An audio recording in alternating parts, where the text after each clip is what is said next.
Hello everyone, welcome to learn physics and mathematics. Last video में हमने discuss किया था मोशन ऑफ स्ट्रेट लाइन। वो कंप्लीट नहीं हो पाया था, लेकिन आज हम इसको कंप्लीट कर देंगे। तो लास्ट में हमने देखा था equations of motion of uniformly accelerated motion, जो कि थी हमारी v equals to you plus A T. Second हमारी थी s equals to U T plus half A T square. Third थी हमारी v square minus U square equals to 2s। Next हमारा है कि distance travelled in N second. A वाली भी हमने इक्वेशन जो है लास्ट वीडियो में डिस्कस कर ली थी। आज जो हम डिस्कस करेंगे वो है equation of motion of freely falling body. जब कोई ऑब्जेक्ट जो है फ्रीली फॉल करता है, ठीक है, किसी सर्टेन हाइट से, तो उसकी वेलोसिटीज या डिस्टेंस कैसे उसका निकाला जाता है। तो फर्स्ट इक्वेशन है इसमें v equals to you plus g t. इसमें एक्चुअली किया क्या जाता है कि जो हमारी इक्वेशन ऑफ मोशन हमने पीछे पढ़ी, उनमें जो एक्सेलरेशन है, ठीक है, उसकी कोई और वैल्यू होती है।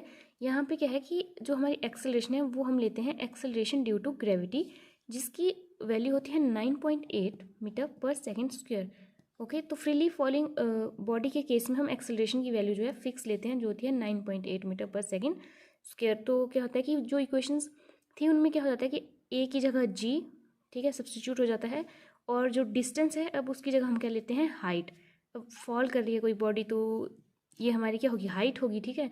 तो यहाँ पे फिर जो हमने एस लिया था उसकी जगह हम हाइट ले लेते हैं, और जैसे कि वो डिस्टेंस ट्रेवल्ड इन एनथ सेकेंड इक्वेशन थी, वहाँ पे हो जाती है height travelled in nth second. और जो एन हमारा है, ठीक है, यहाँ पे हमसे अगर जैसे कि बोला होगा फिफ्थ सेकेंड पे हाइट बताइए, तो क्या होगा, हमें क्या क्या चाहिए होगा, इनिशियल वेलोसिटी चाहिए होगी, और उसकी जी हमें पता होगा, ठीक है, और हम क्या है उसकी हाइट बता सकते हैं।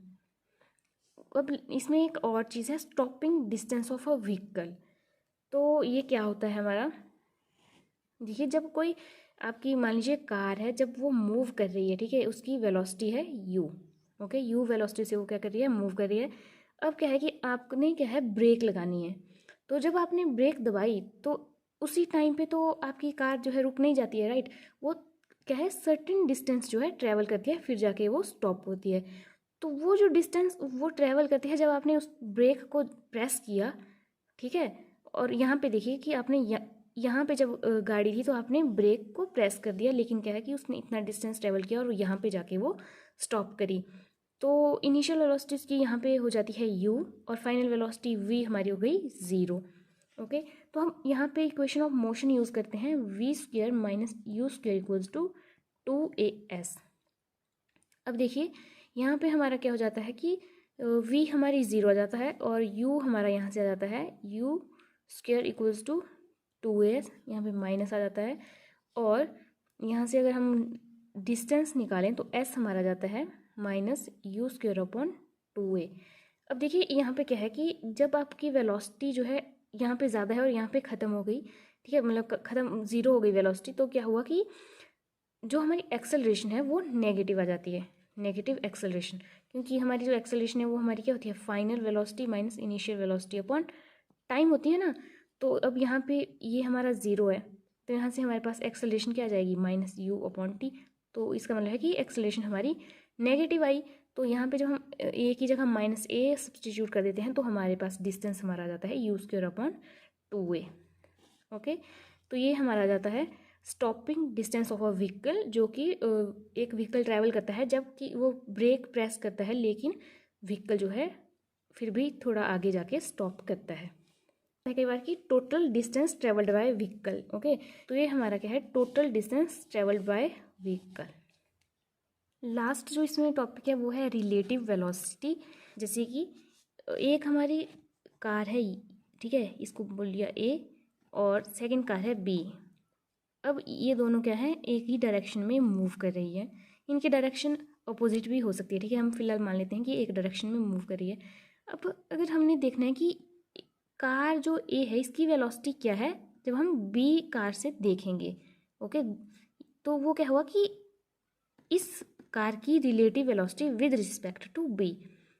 और सेकंड है कि जब हम देखेंगे इसमें हम बैठे होंगे, ठीक है, ऑब्जर्वर कार ए में होगा और वो नोटिस करेगा कि कार बी किस वेलोसिटी से मूव कर रही है, तो उसको हम बोलते हैं relative velocity of B with respect to A. तो यहाँ पे मैंने लिखा है relative velocity of A with respect to B is, तो ये हमारी आ जाती है VA माइनस VB। ओके, तो इसका मतलब क्या हुआ कि कार A की वेलोसिटी जब हम उसको देख रहे हैं कार B से, तो ये आ जाती है VA माइनस VB। लेकिन कब आती है? जब क्या है कि दोनों जो हैं सेम डायरेक्शन में मूव कर रही हैं। ओके, सिमिलरली सेकंड है कि relative velocity of B with respect to A is, तो ये आ जाती है VBA, ऐसे इसको लिखा जाता है, और ये हमारी आ जाती है VB minus VA। Same case है कि जब ये दोनों क्या है सेम डायरेक्शन में मूव कर रही है। फिर नेक्स्ट इसमें आ जाता है कि रिलेटिव वेलोसिटी, ठीक है, जब क्या है कि दोनों जो ऑब्जेक्ट हैं वो डिफरेंट डायरेक्शन में, या आप बोल सकते हो अपोजिट डायरेक्शन में मूव कर रहे हैं, तो क्या आएगी? अब देखिए इसमें आ जाती है हमारी relative velocity of A with respect to B, VAB equals to VA plus VB। अब ये ऐसा क्यों हुआ? क्योंकि देखिए जो वेलोसिटी है वो क्या है, एक वेक्टर क्वांटिटी है। अब दोनों की डायरेक्शन अपोजिट है, तो यहाँ पे जो VB है, ठीक है, ये हमारा आ जाता है माइनस VB लेते हैं इसको, क्योंकि क्या है कि इसकी डायरेक्शन जो है VA वेलोसिटी के अपोजिट है। तो जब हम यहाँ पे ही अगर आप इसको सब्सटीट्यूट करोगे तो यहाँ पे माइनस VB आएगा, तो माइनस माइनस क्या हो गया, प्लस। सिमिलरली अगर हम फाइंड आउट करना चाहें relative velocity of B with respect to A when both moves in opposite direction, तो ये हमारी आ जाएगी प्लस VA। नेक्स्ट हम इसमें डिस्कस करेंगे ग्राफ्स। फर्स्ट है पोजीशन टाइम ग्राफ। तो ये देखिए दोनों ही क्या है, पोजीशन और टाइम के ग्राफ हैं। दोनों में क्या हो रहा है, देखिए टाइम जैसे जैसे इंक्रीज हो रहा है पोजीशन भी चेंज हो रही है। सिमिलरली यहाँ भी ऐसा ही हो रहा है। अब एक एग्जांपल आ जाता है कि आपसे पूछ लिया जाता है कि किस तरह का जो है पोजीशन टाइम ग्राफ जो है पॉसिबल नहीं है। तो अब देखिए क्या है कि मान लीजिए कि क्या है कि टाइम इस डायरेक्शन में है और पोजीशन इस डायरेक्शन में है। ओके, अब देखिए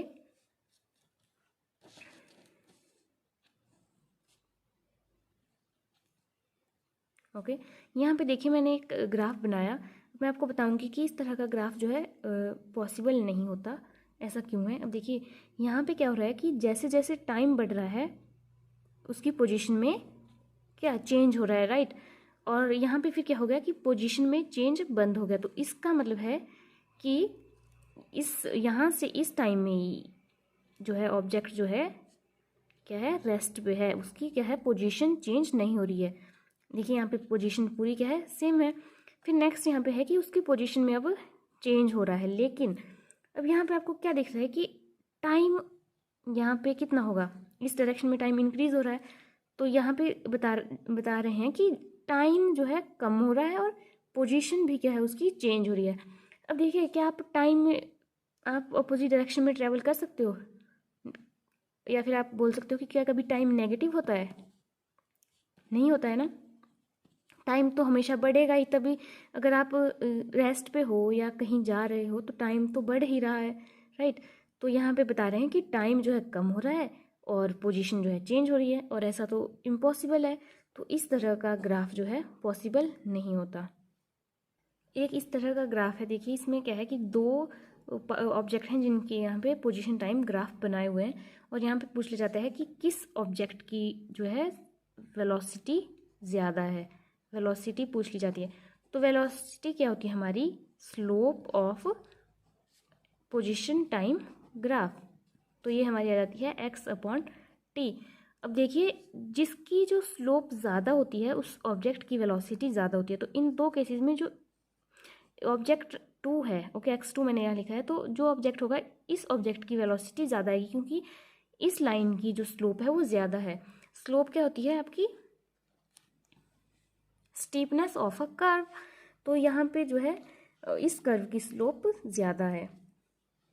तो यहाँ से फिर क्या होगा कि जो VA है, ठीक है, ये VB है, तो यहाँ से आपको पता लग जाएगा कि VA की वेलोसिटी ज़्यादा है B ऑब्जेक्ट से।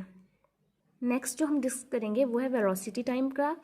अब वेलोसिटी टाइम ग्राफ से एक तो कई बार पूछ लिया जाता है कि अब मान लीजिए कि इस डायरेक्शन में टाइम है हमारा, इधर हमारी वेलोसिटी है, ओके, और यहाँ पे क्या है कि वेलोसिटी इस तरह से एक ग्राफ है, और आपसे क्या पूछ लिया जाता है कि area under velocity time graph जो है क्या शो करता है। तो ये हमारा शो करता है देखिए एरिया क्या होता है, ये पूरा हमारा क्या है, एरिया है, और जो एरिया है वेलोसिटी टाइम ग्राफ का वो हमें शो करता है डिस्प्लेसमेंट। ओके, ये जो है पूछ लिया जाता है।